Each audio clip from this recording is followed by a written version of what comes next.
میں اپنے آقائے نامدار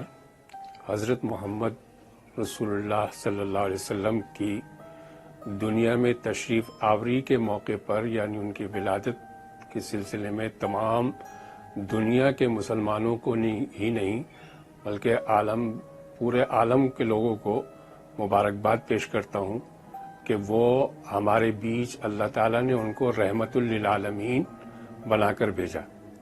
اور ان کو ایک آئیڈیل بنا کے بھیجا انسانیت کے لیے کہ اگر ان کی زندگی کو سامنے رکھ کر ہم اپنی زندگی گزاریں تو دنیا میں ہم کہیں بھی ناکام نہیں ہو سکتے۔ ان کی پوری زندگی ہی تمام خوبیوں سے مرصع ہے، جیسے کہ قرآن میں کہا گیا ہے کہ وہ بہترین اخلاق والے ہیں۔ تو مسلمانوں کے بیچ سے جو آج اخلاق کم ہو رہا ہے تو وہ آقائے نامدار کی تھوڑی دوری کی وجہ سے ہو رہا ہے کہ آج مسلمانوں نے اسوہ حسنہ پر عمل نہیں کرتے ہیں، ورنہ ہمارے آقا کا ایک ایک عمل ایک خوبی رکھتا ہے۔ بچوں پر، ماں باپ پر ان کے جو احکامات ہیں، حکم ہیں کہ بچوں کے ساتھ کیا سلوک کرنا ہے، بڑوں کے ساتھ کیا سلوک کرنا ہے، چھوٹوں کے ساتھ کیا سلوک کرنا ہے، اور اپنے ماں باپ کے ساتھ، پڑوسیوں کے ساتھ کیا سلوک کرنا ہے۔ کسی بھی ان کی تعلیم کو لے لیجئے، ان کی تعلیمات تمام ایک ایک تعلیم ان کی خوبیوں سے بھری ہوئی ہے، اور اگر ہم اس پر عمل کریں تو دنیا کا یعنی اسلام دنیا کا ایک بہترین مذہب ہے جو ہمارے آقا حضرت محمد صلی اللہ علیہ وسلم نے جس کا پیغام دیا ہے۔ ان کا جو پیغام تھا ہمارے آقا حضرت محمد صلی اللہ علیہ وسلم کا، وہ اس وقت بھی یہی تھا کہ ایک اللہ کو مانیے اور انسانیت پر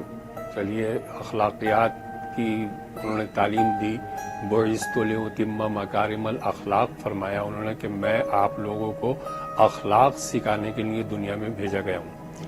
آج دنیا جو پریشان ہے وہ اسی لیے پریشان ہے کہ اس نے اخلاقیات کو،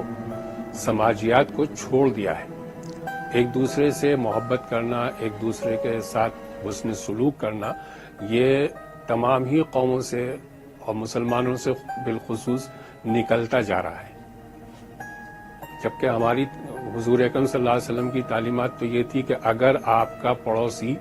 کوئی بھوکا سو گیا ہے تو آپ کے لیے یہ بات بالکل غلط ہے جب تک اس کا پیٹ نہ بھر جائے، اور آپ اچھا کھانا کھا لیں اور وہ بھوکا رہے۔ میرے آقا حضرت صلی اللہ علیہ وسلم نے یہاں تک یتیموں کی دلجوئی کا خیال رکھا ہے کہ آپ اگر بچے کھیل رہے ہوں کہیں تو آپ اپنے بچے کو بیٹا کر کر آواز نہ دیں، کیونکہ اس سے دوسرے بچے کو یہ ہوگا کہ میرے باپ ہوتے تو وہ بھی مجھے ایسے ہی آواز دیتے ہیں۔ تو یہ تعلیمات جو ہے نا ہمیں مسلمانوں کو اپنے اندر لانی چاہیے اور اس پر پوری طرح عمل پیرا ہونا چاہیے، تبھی ہم جنت کے مستحق ہو سکتے ہیں اور دنیا میں ایک اچھی اور بہترین زندگی گزار سکتے ہیں۔ تعلیم کے سلسلے میں تو دیکھیے ہمارے قرآن میں جو پہلی وحی نازل ہوئی ہے وہ تعلیم کے لیے نازل ہوئی ہے کہ پڑھو۔ اب پڑھنے کا مطلب یہ نہیں تھا کہ آپ صرف قرآن و حدیث پڑھیں یا دینی تعلیم پڑھیں، جیسے کہ ایک حدیث ہے کہ طلب العلم فریضۃ علی کل مسلم و مسلمہ، کہ تمام مسلمانوں پر تعلیم حاصل کرنا، علم حاصل کرنا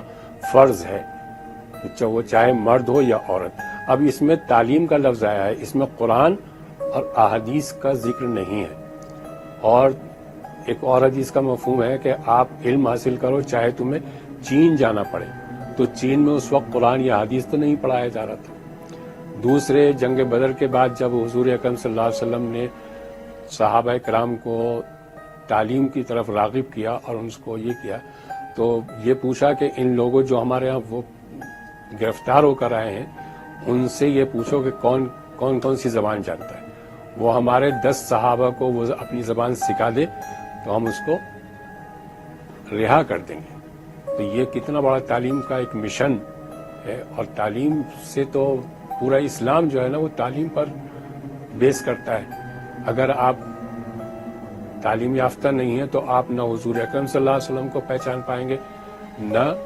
اللہ کو پہچان پائیں گے، نہ قرآن کیا کہہ رہا ہے یہ پہچان پائیں گے۔ سب سے مین چیز جو ہے نا اسلام کی بنیاد جو ہے وہ تعلیم پر ہے.